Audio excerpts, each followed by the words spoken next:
By now you've probably seen a lot of Xiaomi Mi 10 Pro videos already, so in order for me to give you actual value for watching my video, I'm gonna talk more about its features that haven't been covered much by popular reviewers.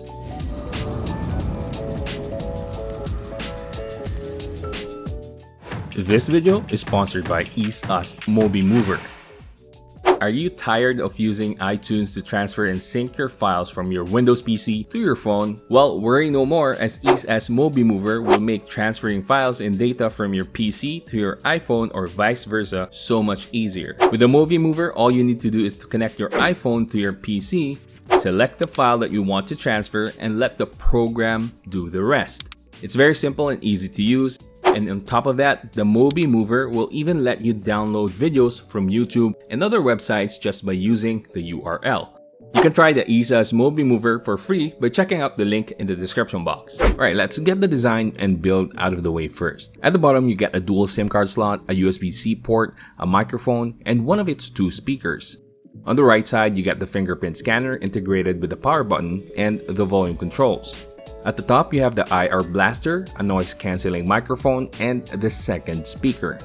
At the back, instead of getting a quad camera setup, we are greeted with a triple camera setup. There are two extra holes here that look like camera lenses, but they're actually one, the LED flash, and two, the ambient light sensor.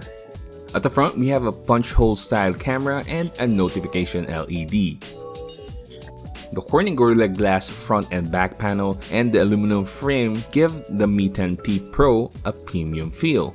Now we can just simply skip the performance discussion as it is equipped with the Snapdragon 865 and I promise you it performs like a flagship device. It's just gonna be smooth sailing in this aspect even with the MIUI 12 user interface, so there's really no surprises here. Now, what I really want to focus on is the display. And yes, let's get this out of the way. The Mi 10T Pro does have an IPS LCD panel, but it tries to compensate for the lack of an AMOLED with a very astounding 144Hz refresh rate. But does the high refresh rate truly make up for the absence of an AMOLED display? Personally, it kinda does. If you've been following my reviews, I often mention that I'm not an advocate for higher refresh rates on phones as it doesn't translate into games. However, I was actually taken aback by the 144Hz display of the Mi 10T Pro. Even though the games I played were locked at 60 frames per second, it truly felt like I was getting higher frames per second. And trust me, I've experienced high refresh rates on laptops, especially with the Asus ROG laptops that I've reviewed, and the experience was somewhat similar. Now, I'm not really sure what was going on, but I think it was the Mi 10T Pro's Adaptive Sync feature that was kicking in. The Adaptive Sync basically tries to match the refresh rate with the frames per second of the content so that it would look smoother, and in this way, ghosting and tearing effects would be eliminated. Now I'm gonna show you a clip right now where I would say Adaptive Sync is in action, but you guys be the judge of whether you see the actual difference.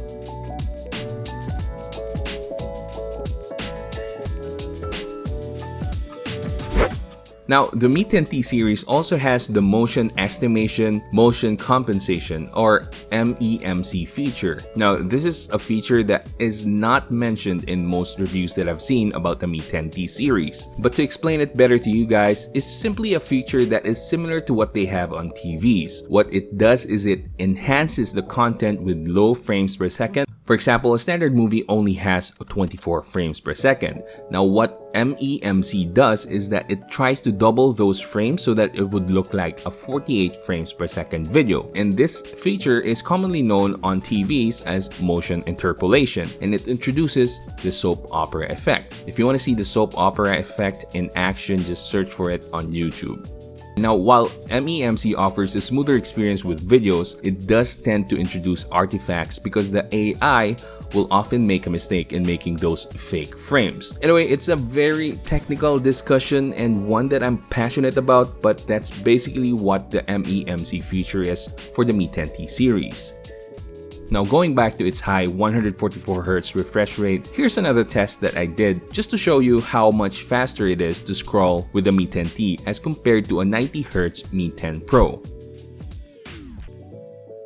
Now, I know some of you are worried about the Mi 10T's IPS LCD, so here it is side by side with the Mi 10 Pro with the Super AMOLED display. The Mi 10 Pro obviously wins when it comes to contrast and black levels, but I think the Mi 10T actually puts up a good fight with a very vibrant and colorful display. The Mi 10T also offers sRGB and DCI-P3 color mode similar to the Xiaomi Mi 10 Pro, and while it's not going to be as color accurate as the Super AMOLED on the 10 Pro, it's still a welcome feature. Anyway, I think that's enough for the display talk. Let's move on to its camera.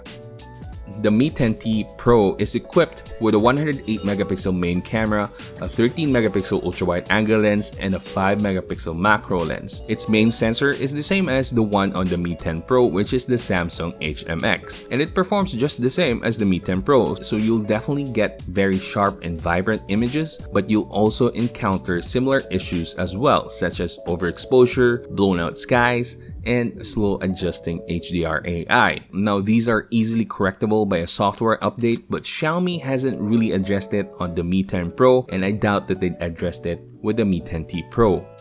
Now, these are not deal breakers, by the way, but rather just small tidbits that you might want to know. Now, as far as the other lenses go, both lenses are lacking in quality and provide just decent photos. Now, as for video, the 10T Pro has an OIS, which really helps a lot in stabilizing your videos, especially when you're moving. Now, here are some samples.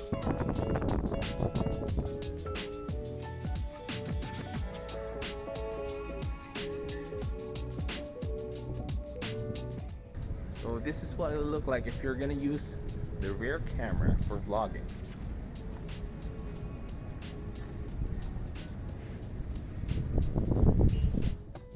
The 10T series is packed with tons of camera features. It has almost all of the flagship Mi 10 Pro's features aside from the avatar stickers. Now, one of the features that might come in handy for vlogging is the front and back video. That way you can record both what's on the rear camera and as well as your selfie camera, like so. So this is what you're gonna get with the front and back feature.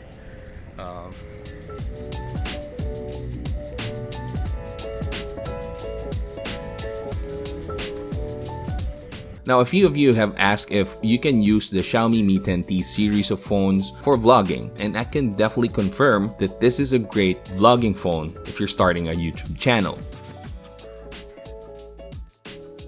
Now, here are a few sample night shots before we move on to the next discussion.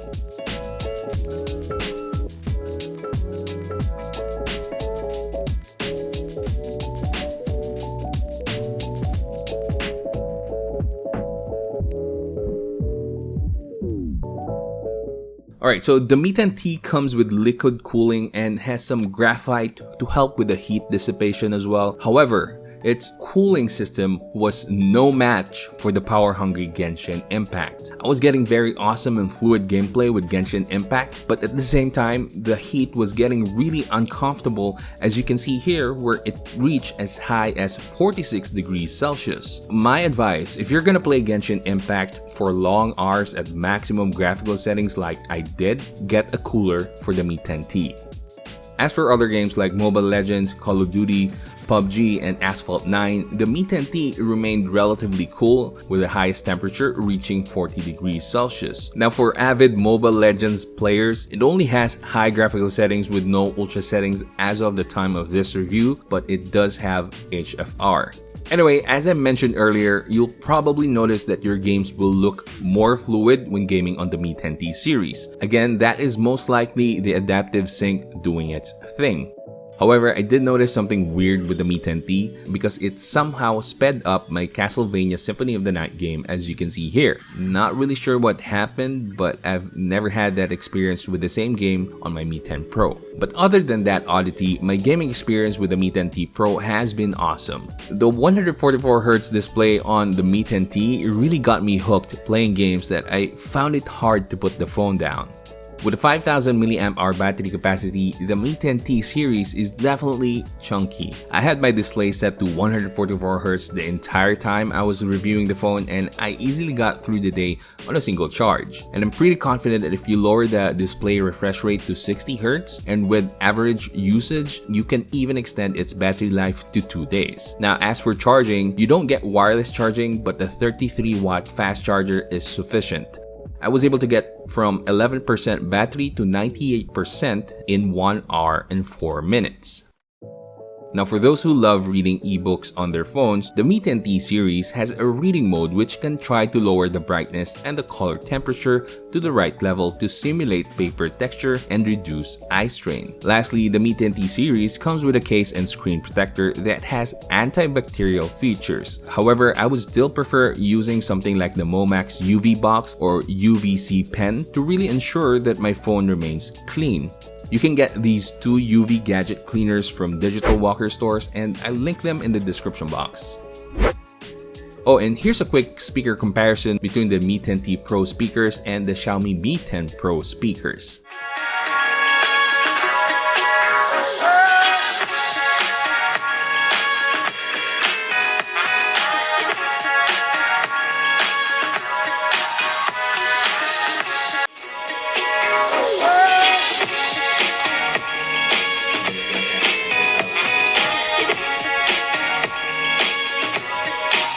If you're a fan of Adventure Time, this is actually the Ice King right here.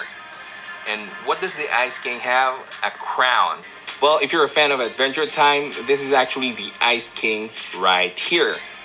And what does the Ice King have? A crown. Alright, so in the Philippines, the 8GB RAM and 256GB storage capacity variant came out at 24,990 pesos, or roughly around $514 or 435 euros. And if the lower price here in the Philippines wasn't enough, Xiaomi even decided to add an electric scooter as a freebie. So for those who were able to grab that promo, that's insane value. Anyway, if you can get the Mi 10T Pro at the same or close to the same price range that it has here in the Philippines, then it's a no-brainer. Go get yourself one if you need a phone. Yes, it doesn't have a headphone jack, an expandable memory, nor an AMOLED display, but for only 25,000 pesos, you get the flagship chipset, a 108-megapixel camera, and a 144Hz refresh rate, plus tons of other features. I think the Mi 10T Pro truly is a great option for those looking for flagship features on a budget. Now here's a good question. Which one should you get between the Poco F2 Pro and the Mi 10T Pro?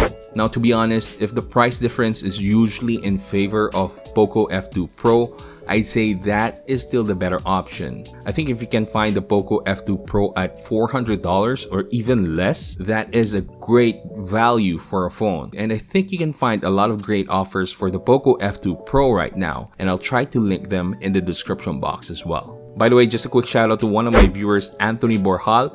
A very happy birthday to you, and belated happy birthday to another viewer, Benji De Limon. Anyway, if you enjoyed this video and found it helpful, please give it a thumbs up, subscribe to my channel, and hit that bell button so you can watch more videos like this in the future. That's it for today, guys. Keep safe and have a great day.